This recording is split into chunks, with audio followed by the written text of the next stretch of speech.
Hello, my amazing people. Good evening and welcome back again. If you're turning into this channel, please do what to subscribe, like, comment, and share. Oh my word.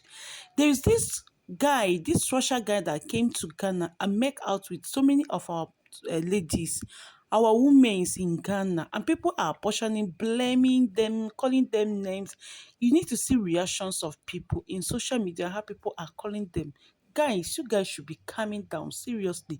We Africans, we have this kind of feelings that anybody that from abroad, or you have America green card, Canada green card, all this and that, that once you come to our Africa country, maybe and you approach to us, there is a way that we always respond, being human or woman. There's a way that we always respond. We always feel that we will gain something from them, this and that. But please, ladies, let's try to work on ourselves. Yes, had it been that those ladies that are so much busy, they have something doing, they are not that lazy type, they wouldn't have afford this cheap. I'm not saying that they are cheap. Yes, they are not. They are not just that, they are just a victim.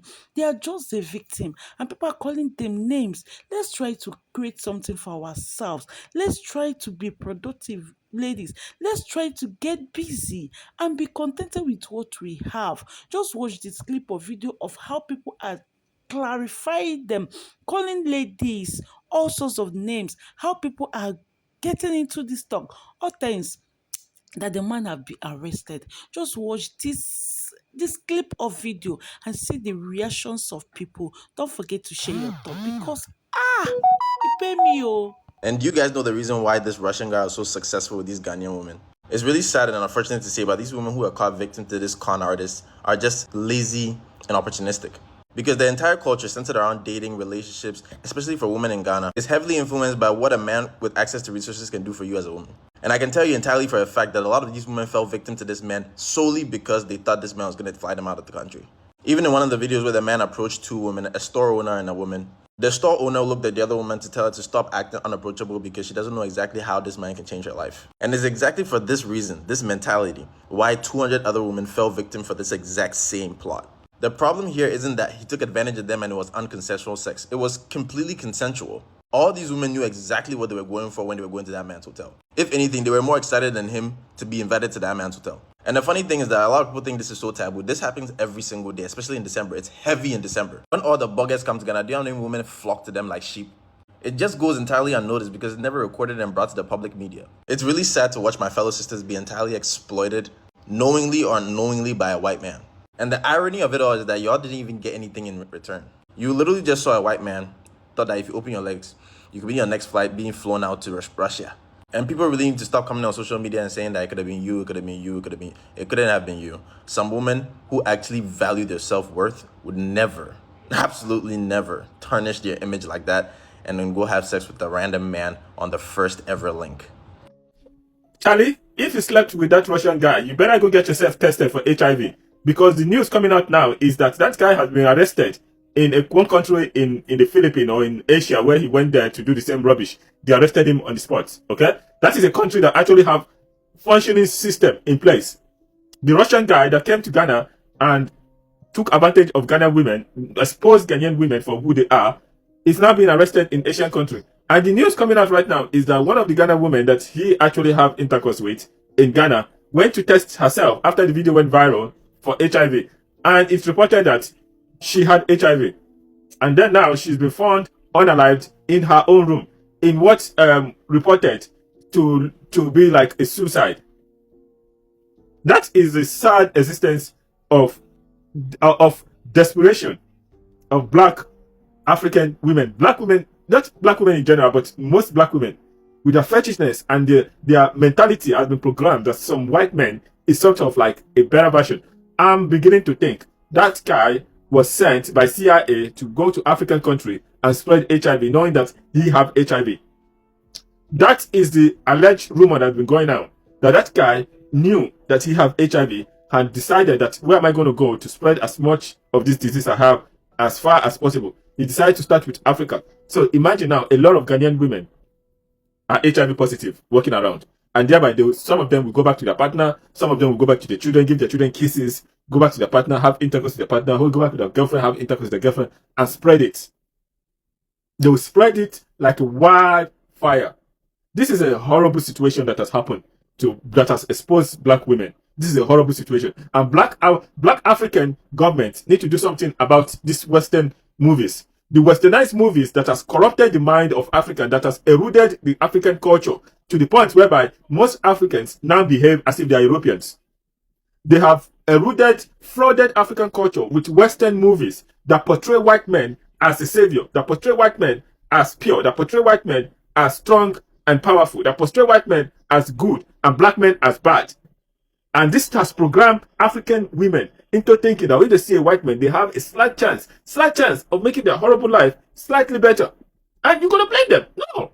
That is as a result of what they have been programmed through the media, through the movies, through social media, to think that somehow a white man is sort of better or have better intuition than their fellow black man in their country or wherever.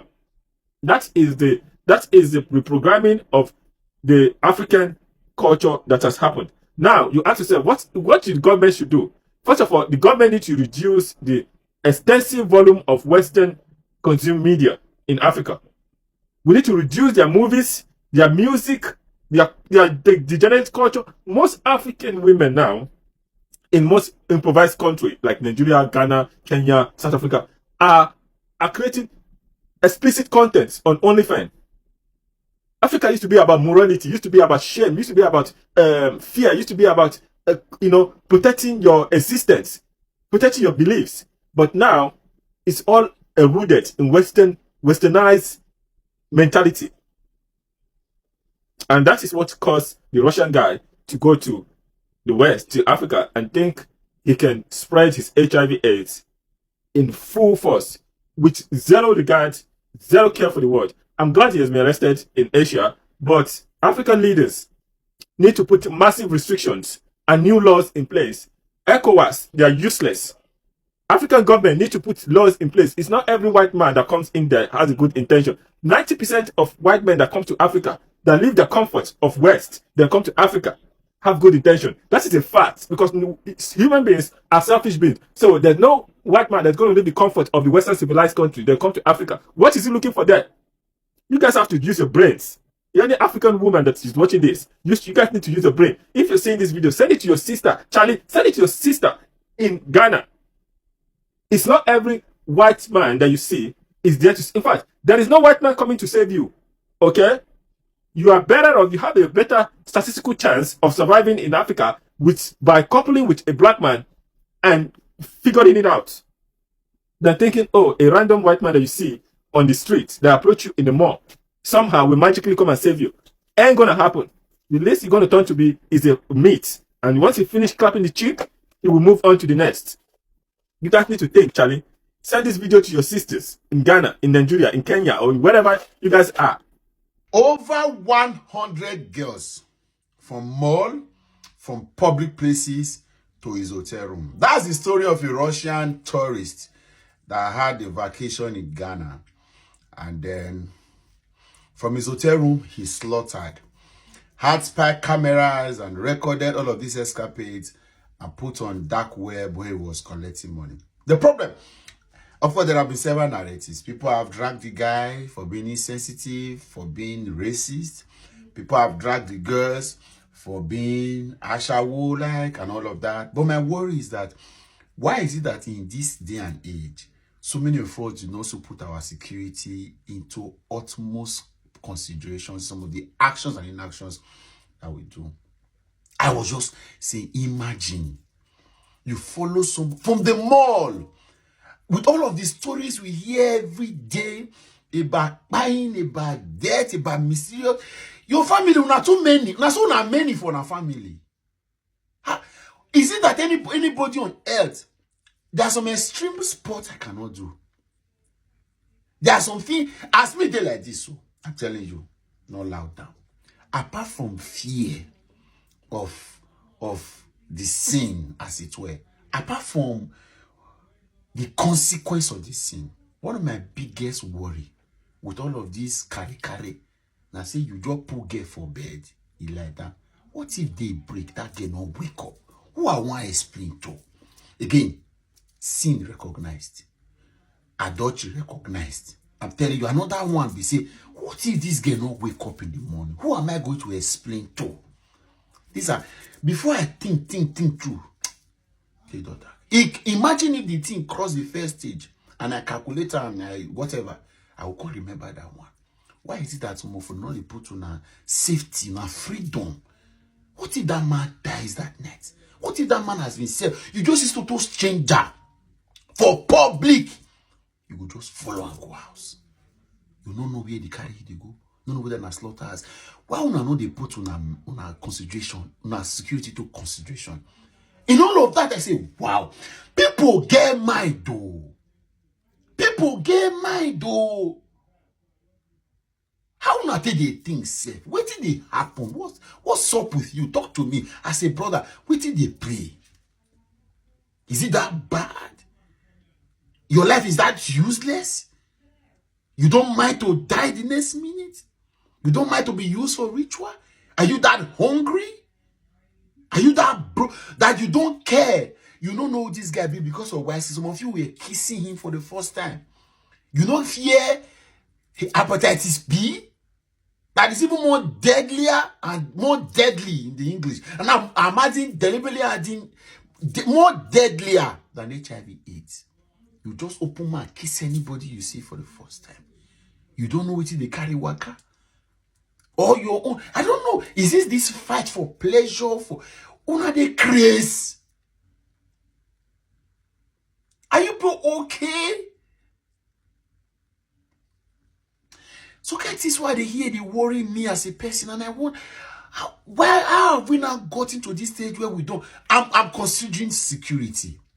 There are many persons that have spoken about it. The thing is trending on people's Telegram. People they collect money. People now they just say register for my Telegram channel to get it. People are looking for the videos, but I'm more worried. I saw some videos that say these girls, no small picking.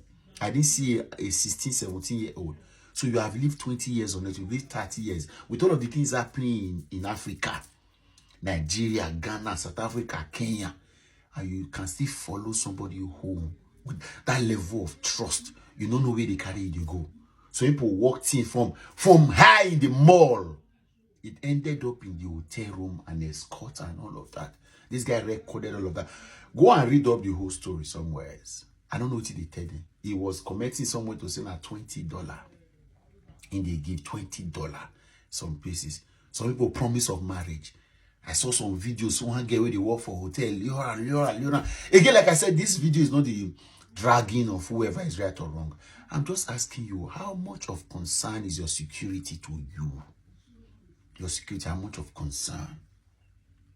Put it into consideration more. Take your security more. This 2026, be more conscious about safeguarding your life. Your life never ends though. There is so much. There is so much. By this time, 20 years ago, was it 20? No. 18, 70 years ago. I was thinking there was nothing to live for. Thank God that I did not commit that suicide that time. Some of you are going to grow to become very valuable to society. The cure for HIV is the cure for cancer. The help for our society, the better lawyer, the better doctor. You are going to be. Why do you want to kill yourself this time? Why? Yeah, do you know that boy? Somebody just chats you from somewhere. The next day you jump on a bus, you are going to meet the person. Can we put more caution in the kind of life that we live? Can we be more careful with the kind of drinks we drink? Why you people you don't know from anywhere, you are opening up to them, you are giving them access to your life, you are drinking their funds, you drink anyhow, you eat anyhow, you move anyhow. Is your security? Now I'm asking you, how much of security, how much of conscience, how much of effort do you put in securing your own life? We have a system. One of the advantages of some societies that if people die, the system might be created to ensure that they get justice for them. The society that we live in Africa, justice is law. People, you can die for no reason. People die every day for no justifiable reasons. And nothing will happen. You can't find them. Your family lose, you lose. Please, I beg, I will win. Yeah. In 2026, put more effort in your security. At least. Even if you say you don't care about whether go, you don't care about sin, you come on hand for heaven. but your own security put more effort. I beg. I beg. I'll catch you another time. I beg. In this instance, I'm sure you're referencing the Russian gentleman who came into the country. Yesterday, I caused the ministry to send an invitation to the Russian ambassador. I intend to see him this week and have a conversation with him. We're taking a very strong view of it. The individuals involved are not minors. None of them is a minor. They're grown-up adults who made decisions. What the Cybersecurity Authority is interested in, and my ministry is interested in, is not in the moral judgment of the individuals. It's in the non-consensual sharing of the videos that were posted online. That is a crime. It's not a crime to be able to convince a man or a woman to go into your room with you in 6 minutes. That's not a crime by the law. That's a personal decision to make. But it is a crime to record a person without their consent. And even when you record and keep it on your phone, and the person finds out and reports to us, we will prosecute you and you go to jail. That's the law of the land. Now, you don't just record it, but you go and post it on a website for financial gain. That gentleman will be looked for. We will activate every resource in our disposal, working with Interpol. The way we've worked with Interpol to extradite Ghanaians to other jurisdictions, we will request the Russian authorities, and that's why I've invited a Russian ambassador, to work with our law enforcement. We want the gentleman to come to Ghana, to be brought back to Ghana, extradited to Ghana, for him to face the rigors of our law. So a Russian man comes to Ghana, uses his privileges to have his way with, according to the blogs, over 100 Ghanaian women. And all of the sudden, the internet is in a frenzy. The internet is trying to push a narrative that Ghanaian women are, one, cheap, and two, of that same character. First of all, with all the Ghanaian men who are reacting to the video saying, oh, Ghanaian women are cheap. Aren't men cheap or easy to get? A lot of you Ghanaian men will say that, oh, as for me, I don't want a woman who is a single mother. I don't want born one. I don't want born two. But you would date a woman who has 5 kids, 4 kids, with an American passport, with a Canadian passport, with a British passport. Some of you, no shade to the plus size queens, but you would date these foreign women who are plus size when you know that your spec is a slim lady. What is my point? When it comes to foreign women or white women, you Ghanaian and African men also do not have standards.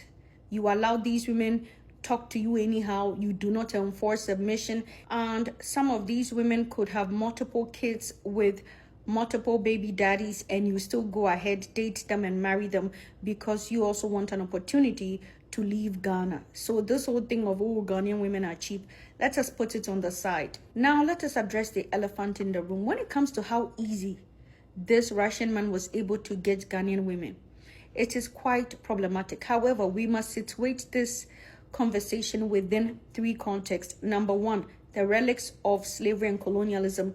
Number 2, this belief that every white man or white people are rich and everybody living abroad is rich. And number 3, the concept of the destiny helper. Point number 1, the truth is that a lot of us Ghanaians and Africans have a lot of internalized racism. Internalized racism is a sense of inferiority. And this sense of inferiority, it is because of the historical experiences of slavery and colonialism. So we tend to see white people as superior, consciously or unconsciously, and people who are white adjacent, including Asians and Hispanics and Arabs. Anyone with a fair skin, with straight or good hair, we tend to see them as superior. Therefore, when those people indicate interest in us, we just make it easy for them to have access to us. That is the reason why the man, being a white Russian man, was able to get these women easily. He's white, and consciously or unconsciously, even though we are in a post-colonial era. When it comes to the concept of self, unless you have done a lot of decolonial work, most Africans feel inferior when it comes to white people, and we put white people on this high pedestal. Point number 2, the belief that all white people are rich and people who live abroad or come from abroad are rich. Dear Ghanaians, dear Africans, in the Western world or in the white man's world, we have people who are poor, we have people who are low income, we have people who are middle income, we have people who are rich, and we have people who are wealthy. That structure of society is global. Just as we have rich people and wealthy people in Ghana, we have poor people in Ghana, we have low income people in Ghana, and we have middle income people in Ghana. Some of you do not know, but you in Ghana, you may be doing way better than most of these white men who come and approach you. It is winter right now, so I cannot go out. But if I could go out, I would show you the number of homeless white people in Canada. So please, dear Ghanaians, dear Africans, the moment you see a white person and they come from the Western world, do not assume that they are rich. And so you will give them access to your body easily, believing that, oh, when they help you come abroad, you will live a comfortable life. Finally, this concept of the destiny helper that Ghanaian pastors and African pastors keep preaching is very problematic. You keep telling these women, oh, a man is going to come from abroad. Some of you will marry white men. You keep telling these women fake prophecies in the church. So they walk around believing that somebody or a white man is coming from abroad to come and marry them and eradicate all the poverty in their family line. And that is not true. My sister, there's nothing like a destiny helper, and I have said this multiple times. Whatever a man does for you, you will pay for it. Nothing in this life is free. So please, remove that destiny helper thing from your mind as Ghanaian women, such that when a white man approaches you, you're already thinking, oh, he's my destiny helper, he's coming to change your life. I want to conclude with some important implications. Dear Ghanaian women, when you're walking on the streets and a white man approaches you, you do not know this person. Be careful where you go to, because if you are sleeping with these men unprotected, you do not know whatever STD, sexually transmitted infection or disease they have. You do not know it. STD or STIs are not written on the forehead, okay? So be careful. Also, there is a lot of human trafficking that goes on. Women and girls end up being victims of human trafficking so that they can be used for sexual exploitation. So be careful when you're out there and a white man approaches you on the street of Ghana and he tells you to follow him. Do not do it. Stop giving access because it is dangerous. Finally, dear Ghanaian women, dear African women, whatever standard that you have for Ghanaian men or African men, if you're dealing with white men, maintain that standard or even upgrade that standard. Always remember the historical experiences of slavery and colonialism. So if you're dealing with the